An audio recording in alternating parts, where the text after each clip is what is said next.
C'est le genre de joueur qui change la face d'un match. Pau mène d'un point à 50 secondes du terme. Brandon Jefferson fait exulter le Palais des Sports. L'arrière américain permet à l'élan béarnais de l'emporter au terme d'un match tendu face à Gravelines.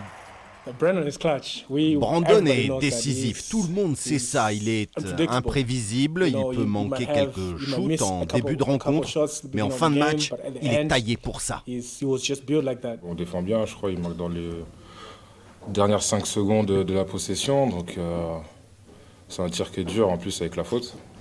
Donc là c'est le coup de massue en vrai. Les Béarnais réussissent une bonne entame mais sont bousculés. Gravelines peut compter sur ses shooters extérieurs comme John Jenkins, auteur d'un 5 sur 10 à 3 points. Pau l'emporte après avoir été mené à de nombreuses reprises. On doit s'arracher. On doit s'arracher, bon, c'est normal, c'est un championnat qui est comme ça, qui est dense. Tous les matchs sont difficiles, il y a des très bonnes équipes, tout est compliqué. Mais on sent, nous, que il y a des efforts de fait, il y a des bonnes choses, mais voilà, on n'a pas de marge. Troisième succès consécutif pour l'élan béarnais, désormais 4e au classement. C'est bien, on continue une série. C'est le meilleur moyen aussi de préparer le week-end prochain qui va être intense et compliqué. Donc voilà, on va se remettre au travail dès lundi pour préparer tout ça.